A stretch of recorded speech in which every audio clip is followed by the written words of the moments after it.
Being able to prioritize your response allows you to connect more deeply with individual customers, be it a one-off interaction around a particularly delightful or upsetting experience, or the development of a longer-term relationship with a significantly influential individual within your customer base.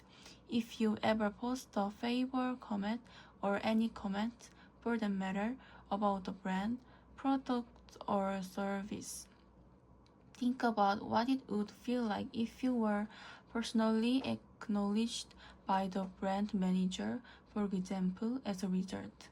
In general, people post because they have something to say and because they want to be recognized for having said it.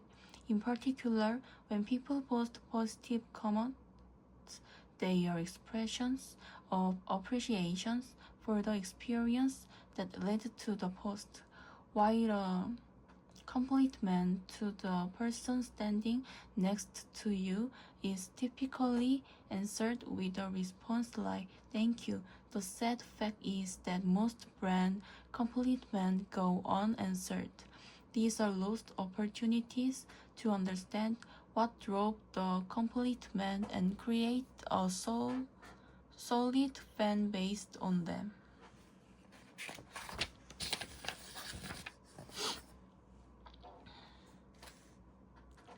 One of the biggest misconceptions about creativity is that it takes a brilliant idea to solve a complex problem. While this may be true in pure science, in most commercial contexts or even in day-to-day living, it is never that one silver bullet that does the magic. It is, in fact, a series of seemingly simple ideas that counts.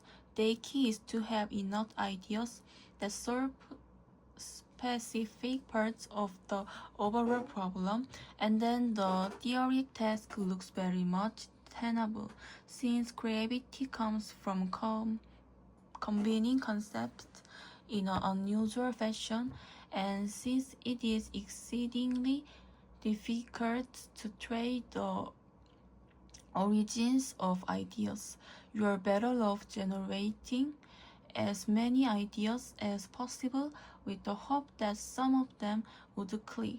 That is what great scientists and artists do. As the author Walter Isaacson notes, the sparks come from ideas rubbing against each other rather than as birth out of the blue. The quality of news is difficult to measure because there are no agreed upon standards that satisfy everyone's definition of high quality. The term quality generally refers to any attribute, service, or performance that is highly valued within a group or a community. Defining qualities is thus context dependent, field specific, and subject to individual preference and taste. It is important to note, however, that compared to other cultural products such as music and painting, journalistic content is unique because it has a strong civic and democratic component. The idea of the press as the fourth estate stems from the expectation that high-quality journalism promotes democratic ideas by playing the role of a watchdog, providing a public forum, and serving as a reliable information provider. Therefore, when discussing news quality, normation aspects cannot be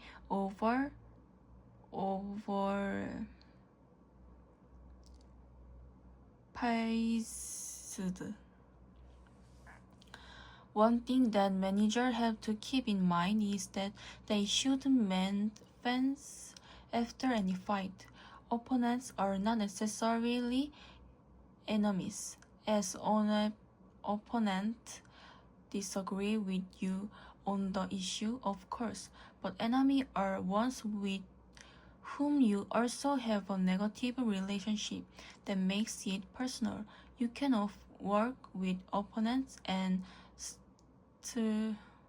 strategize toward mutually successful outcomes, but enemies are far more difficult and consequently far more dangerous. Try to keep opponents from being enemies and work to turn enemies into more opponents. Find the points of agreement and find the way you can legitimately support those who were your opponents. The subject of the fight will eventually reduce, but you still need the relationships. Political decision and management decision about how much of any given species can be harvested are often based on the amount of money there is to be made. Profit leads to economic growth, which is the goal of many politicians and business leaders. But the problem with seeking continuous economic growth is that our economy is not separate from our environment. Everything in our economy comes from our environment. We extract resources from the world around us, consume them as products we eat or use, and then dump the waste back into the earth. Our earth is a finite ecosystem, which means there is only so much that we can take from the natural world to feed our economy, and only so much waste that the earth can absorb before natural process stop functioning properly. The contest effect to extract more and more resources is actually an ecological impossibility over the long term. Our survival depends on learning to live within the limits of ecosystems.